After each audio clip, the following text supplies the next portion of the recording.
한 주도 평안하셨습니까? 한 주도 평안하셨나요? 아멘. 오늘도 우리 찬양 받으신 하나님께 박수로 영광 올리겠습니다. 앞뒤좌우로 반갑게 인사 나누겠습니다. 안녕하세요. 안녕하세요. 참 잘 오셨습니다. 안녕하세요. 예, 한번 따라 하시죠. 어려워도 길은 있습니다. 어려워도 길은 있습니다. 어려워도 길은 있습니다. 라는 제목으로 함께 은혜를 나누고자 합니다. 오늘 설교 말씀 제목이 어려워도 길은 있습니다 라고 하였습니다. 답답해도 힘이 들어도 길은 있다는 것입니다. 지금 이 나라와 이 민족이 이렇게 어려움을 겪고 있고 개인과 가정과 기업이 어려움을 겪고 있다고 하여도 하나님께서 이 어려움에 길이 되시는 하나님이라는 사실을 믿으시는 저와 여러분이 될 수 있기를 바랍니다. 이 나라가 지난날 그 어려움 가운데 있을 때에도 이 나라의 길이 되어 주셨던 분은 우리 하나님이셨습니다. 우리 인생이 지난날 그 어려움 가운데 있을 때에도 내 인생의 길이 되어 주셨던 분은 우리 하나님이셨다라는 사실입니다. 그래서 요한복음 14장 6절 말씀에 예수께서 이르시되 내가 그 길이요 진리요 생명이니 나로 말미암지 않고는 아버지께로 올 자가 없느니라. 우리 같이 한번 읽어보실까요? 요한복음 14장 6절입니다. 시작.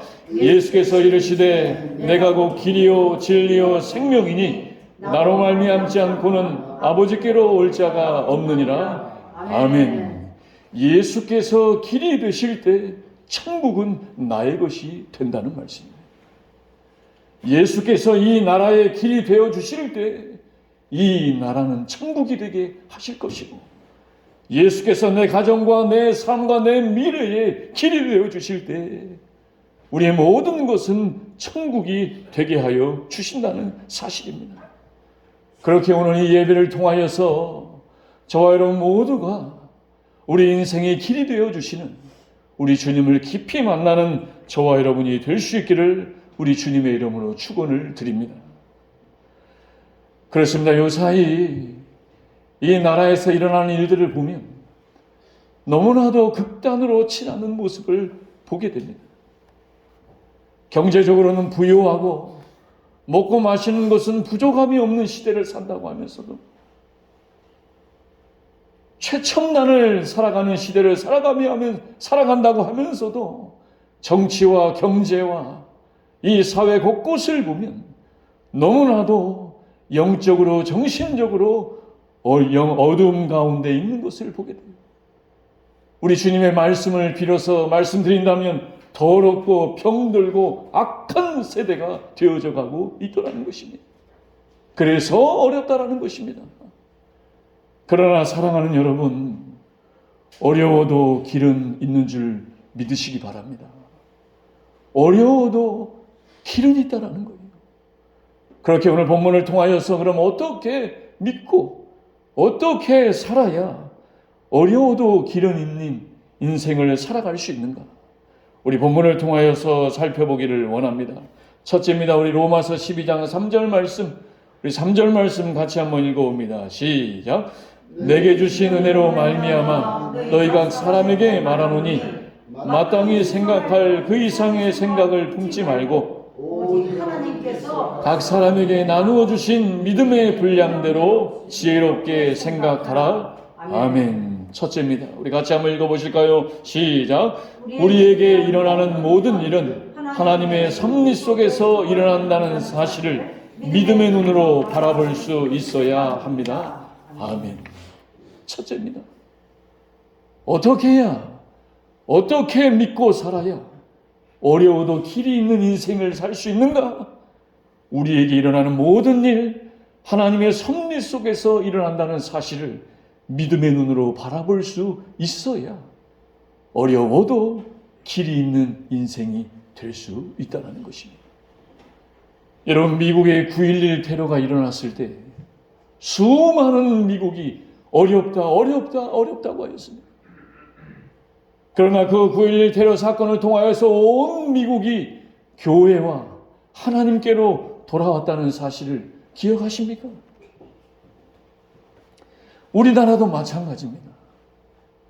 계엄령이 선포되고 탄핵이니 많이라고 얘기하지만 이 나라는 하나님이 세우신 나라입니다. 이 나라는 하나님이 함께 하시는 나라라는 사실입니다. 내가 예수 믿는 자라면 변하지 말아야 할 고백. 이 나라는 하나님이 세우신 나라요. 이 나라는 하나님이 함께 하시는 나라라는 사실입니다. 그렇기에 하나님께서 하나님의 때에 하나님의 시간에 하나님의 방법으로 이 나라를 구원하여 주실 줄 믿으시기 바랍니다. 왜 그렇습니까? 이 나라는 수많은 선교사님들과 수많은 순교자의 피를 통해서 세워진 나라이기 때문이라는 사실이죠. 수많은 선교사님들과 순교자들의 피 흘림을 통하여 이 나라의 교회가 세워졌고요. 학교가 세워졌고 병원이 세워졌고 온 기업의 근간이 세워졌다는 사실입니다. 예수 믿지 않는 분들은 이렇다 저렇다 얘기할 수 있어요. 제가 가입해온 카페에도 이번 나라의 어려움 때문에 난리가 났습니다. 그러나 여러분, 내가 예수 믿는 자라면 우리의 기준은 하나님의 말씀이어야 된다. 하나님의 말씀 가운데서 이 나라와 이 모든 것을 어려움 가운데서도 볼 수 있어야 한다는 거예요. 그럼 왜 하나님은 우리에게 어려움을 주시는가?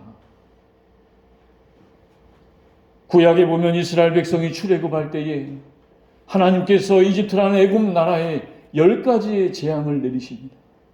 왜 하나님은 재앙을 내리셨을까? 다 죽이시고 그냥 다 쓸어서 엎어버리시려고 재앙을 내리셨을까요? 아니라는 사실입니다.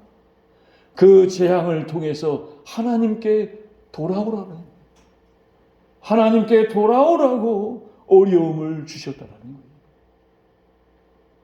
여야가 아니라, 이념이 아니라, 지역이 아니라 하나님께 돌아오라고 하나님은 이 민족에게 이 어려움을 주셨다라는 사실을 기억하실 수 있는 저와 여러분이 될 수 있기를 바랍니다. 그래서 오늘 3절 말씀에 이렇게 기록하고 있습니다. 우리 같이 한번 읽어보실까요? 시작. 하나님께서 각 사람에게 나누어 주신 믿음의 분량대로 지혜롭게 생각을 하라. 아멘. 하나님이 주신 믿음으로 생각하라. 어려움 앞에서, 답답함 앞에서 하나님이 주신 믿음으로 지혜롭게 생각하라는 거예요. 사람의 믿음이 아니라는 거예요. 사람의 생각과 사람의 판단이 아닌 하나님이 주신 믿음으로 이 어려움을 지혜롭게 생각할 수 있어야 한다는 것입니다. 그래야 이 어려움 가운데서도 하나님의 섭리가 있다는 것을 하나님이 주신 믿음의 눈으로 바라볼 수 있기 때문이라는 거예요. 이것이 아니라 사람의 눈으로 보면 이 사람이 잘한 것 같고 저 사람이 잘한 것 같고 이랬기 때문에 이런 결과가 일어난 것 같다라고 볼 수밖에 없습니다. 사람의 눈은 하나를 심으면 하나가 나야 되는 것이죠. 그러나 하나님이 하나를 심으면 그 하나를 통하여 30배, 60배, 100배의 열매를 맺게 하여 주시더라는. 그래서 20세기 최고의 설교자라는 로이드 존스 박사는 이렇게 이야기합니다. 우리 같이 한번 읽어보실까요? 시작. 인간의 지금 벌어지고 있는 상황은 하나님의 섭리 밖에서 일어나는 일은 하나도 없다. 지금 벌어지고 있는 이 상황, 하나님의 섭리 밖에서 일어나는 일은 하나도 없다라는 거예요.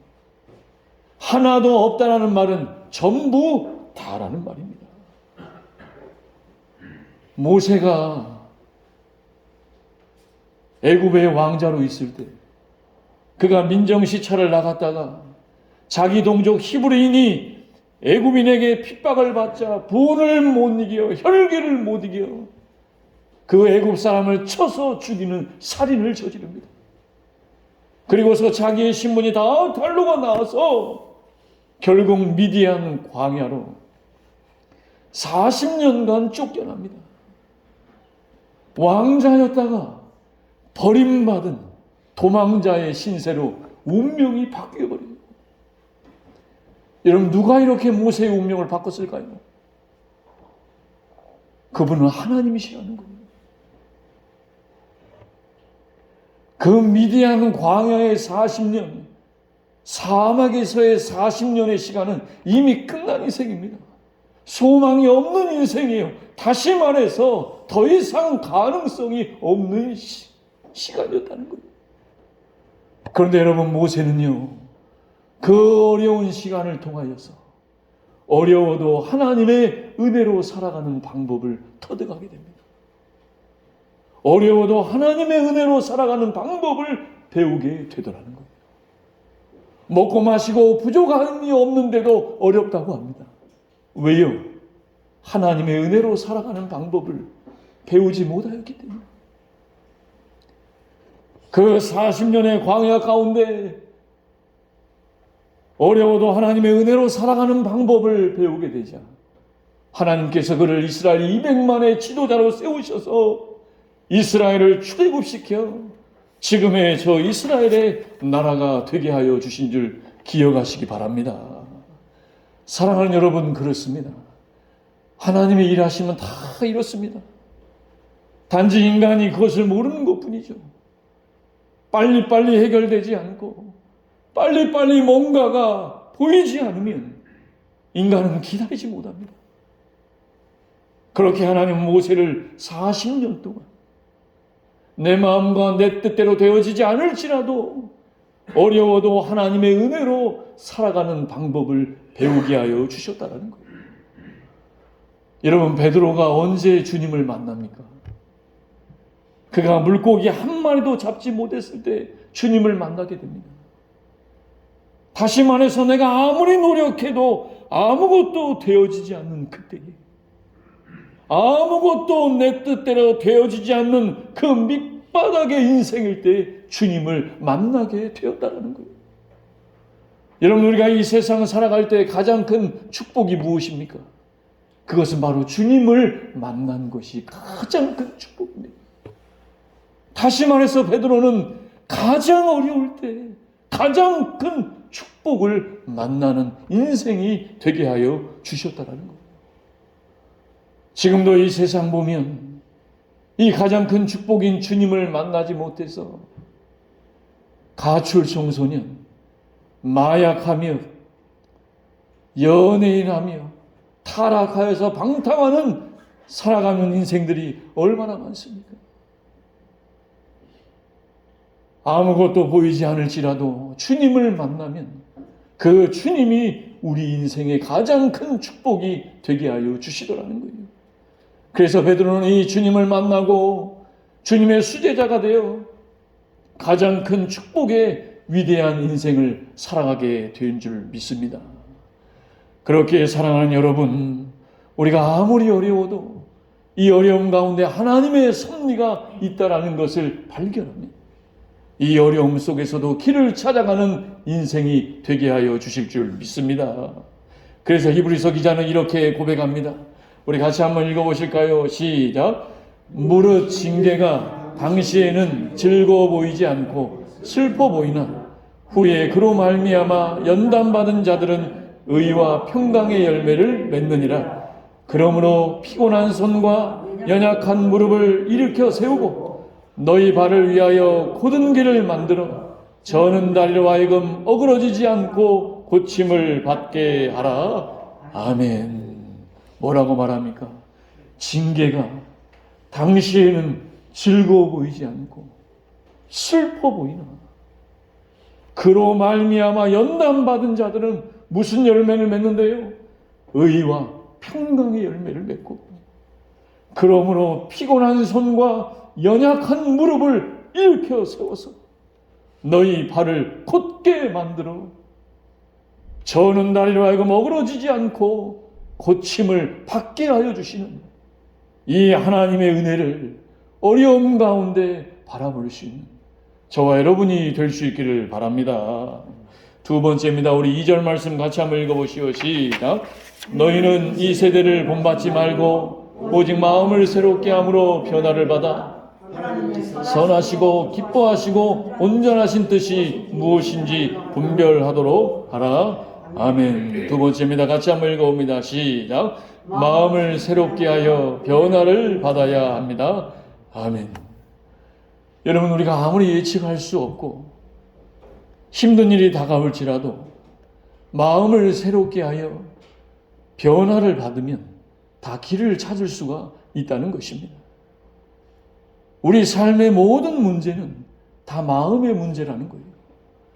그래서 환경이 문제가 아니라 마음이 문제라는 것입니다. 우리 같이 한번 읽어보실까요? 시작. 환경이 문제가 아니라 마음이 문제입니다. 환경이 문제가 아니라 마음이 문제라는 것이죠. 그럼 어떻게 해야 우리가 우리의 마음을 새롭게 할 수가 있을까요? 그것은 바로 내 마음의 주인을 바꾸면 된다는 거예요. 내 마음의 주인을 바꿀 때 저와 여러분의 마음이 새로워지더라는 것입니다. 우리가 살아가는 인생 가운데서 왜 이렇게 문제가 일어나고 문제가 해결되지 않는지에 대한 이유를 알아야 된다는 거예요. 그 문제를 만날 때마다 그 문제의 주인이 내가 되어서 내가 바꾸려고 하다 보니까 또 일어나고 또 반복되고 또 고쳐지지 않게 되더라는 것입니다. 그럴 때에 내 마음의 주인을 주님으로 바꾸라는 거예요. 문제는 또 올 것입니다. 문제는 또 터질 것입니다. 하나 해결하고 나면 또 안 나오고 하나 된 것 같으면 또 나타나고 그럴 때마다 우리는 내 마음의 주인을 이제는 내가 아닌 주님으로 바꿔야 된다. 위대한 사도 바울도요, 처음에는 마음의 주인이 주님이 아니셨고 자기였습니다. 그렇다 보니 최고의 학문을 배웠고 학벌을 좋은 집안, 부족함이 없는 인생이었어요. 그런데 마음의 주인이 주님이 아니었을 때 그는 뭐라고 고백합니까? 로마서 7장 23, 24절 같이 한번 읽어봅니다. 시작. 내 지체 속에서 한 다른 법이 내 마음의 법과 싸워 내 지체 속에 있는 죄의 법으로 나를 사로잡는 것을 보는도다. 오라 나는 곤고한 사람이로다. 이 사망의 몸에서 누가 나를 건져내랴. 아멘. 내가 잘나고 내가 똑똑해서 내가 주인 되어 문제를 풀어갈수록 나는 곤고한 사람이라는 것을 깨달을 수밖에 없는 것이 바로 인간의 주인 되어 살아가는 인생의 연약함이라는 거예요. 그런데 이렇게 살았던 사도 바울이 주님을 깊이 만나고 자기 마음의 주인을 이제는 내가 아닌 주님으로 바꾸게 됩니다. 주님으로 바꾸게 된 뒤에 그는 이렇게 고백합니다. 우리 로마서 7장 25절, 로마서 8장 1, 2절 말씀 같이 한번 읽어봅니다. 시작. 우리 주 예수 그리스도로 말미암아 하나님께 감사하리로다. 그런즉 내 자신이 마음으로는 하나님의 법을, 육신으로는 죄의 법을 섬기노라. 그러므로 이제 그리스도 예수 안에 있는 자에게는 결코 정죄함이 없나니 이는 그리스도 예수 안에 있는 생명의 성령의 법이 죄와 사망의 법에서 너를 해방하였음이라. 아멘. 오라 나는 공고한 사람이다. 그런데 이제는 해방을 받은 예수 그리스도의 은혜 가운데 해방받은 주님이 내 마음의 주인 되는 인생으로 바뀌게 되었다는 것입니다. 사랑하는 여러분, 그렇습니다. 우리가 문제를 두려워하지 말아야 할 것은 그 문제의 주인이 내가 아닌 주님이 되어지면 그 문제는 오히려 나의 축복의 통로가 되게 하여 주시더라는 거예요. 왜 그렇습니까? 문제 가운데 계시는 주님이 저와 여러분의 길이시기 때문이에요. 그 주님을 어떠한 순간에도 믿으면 우리 주님께서 눈동자같이 저와 여러분을 지켜 보호하여 주실 줄 믿습니다. 마지막 세 번째 우리 2절 말씀 읽고 마치겠습니다. 시작. 너희는 이 세대를 본받지 말고 오직 마음을 새롭게 함으로 변화를 받아 하나님의 선하시고 기뻐하시고 온전하신 뜻이 무엇인지 분별하도록 하라. 아멘. 세 번째입니다. 같이 한번 읽어봅니다. 시작. 하나님의 뜻을 구하고 찾아야 합니다. 여러분, 우리가 주님을 내 마음의 주인으로 모시잖아요. 그러면 우리의 마음이 새롭게 되면서 일어나는 일이 있습니다. 그것은 바로 변화를 체험하게 되더라는 거예요. 어떤 변화입니까? 오늘 3절 말씀처럼 어떠한 상황에서도 하나님의 선하시고 기뻐하시고 온전하신 뜻이 무엇인지를 분별할 수 있는 변화를 허락하여 주시더라는 거예요. 그렇게 우리는 그 변화 가운데 주님을 찾기만 하면 우리 주님께서 어려워도 길이 되는 인생을 살게 하여 주시더라는 거예요. 빈민사역으로 유명한 김범석이라는 목사님이 쓰신 역전이라는 책에 보면 그의 아버지는 우리나라 서울역 쪽방촌의 대부로 불려진 김홍룡이라는 목사님의 차남으로 태어났습니다. 그러니까 아버지는 목사로서 항상 이 쪽방촌에 사는 가난한 자들을 위해 살아요. 그러니까 이 목사님의 아들이 김범석이라는 목사님은 그 가난과 그 가난한 거지들과 사는 게 너무너무 싫어서 나는 절대로 아버지처럼 살지 않을 것이다. 나는 미국으로 건너가 공부해서 대학 교수가 될 것이라고 다짐하게 됩니다. 그러던 1997년 아버지가 사역하시는 서울역에 나사로의 집이라는 곳을 들려서 아버지의 일을 도와주게 됩니다. 아버지의 일을 한참 도와주던 중에 이 김범석이라는 청년에게 하나님의 음성이 이렇게 들리더라는 거예요. 범석아, 내가 이 일을 위하여 너를 불렀다. 저 고난과 고통받는 백성들을 위해 나를 도와주지 않으려니? 라는 음성을 듣게 되고 그 음성 가운데 주님을 깊이 인격적으로 만나고 나서 유학의 길을 다 포기하고 이제 빈민 사역을 위해 나아갑니다. 그렇게 15년간을 노숙자들을 위해 살아가다가 재단을 만들게 돼요. 열매 나는 재단. 그리고 이 재단을 통해서 어떤 일을 하느냐? 나라로부터 어려운 분들을 위한 대출을 받아서 이 쪽방촌에 사는 분들이 자립할 수 있도록 자립을 시켜줍니다. 그리고 사회적인 기업을 만들고 더 나아가서는 세계적으로 유엔과 협력하여 세계 빈민 사역을 위해 위대하게 쓰임받는 주의 종이 되게 하여 주셨다는 것입니다. 사랑하는 여러분, 그렇습니다. 사람들이 어렵고 힘들면 하는 말이 있죠.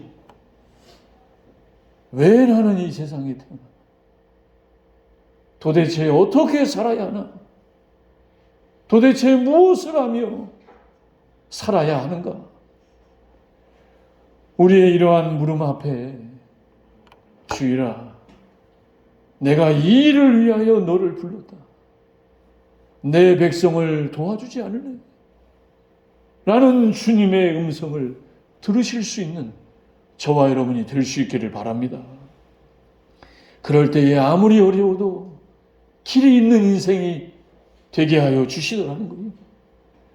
마음의 주님을 모시고 새롭게 변화를 받으면 문제 많은 곳에 길이 있음을 알 수 있게 되더라는 거예요. 그 길이 되시는 주님을 과감히 찾으시는 저와 여러분이 될 수 있기를 바랍니다. 그럴 때에 우리 주님이 어려워도 길이 있는 인생을 살아가게 하여 주시더라는 거예요. 오늘부터 시작된 한 주간 이 믿음으로 살아가는 저와 여러분이 될 수 있기를 우리 주님의 이름으로 축원합니다. 이 시간 말씀 생각하며 기도할 때 성령 하나님 은혜를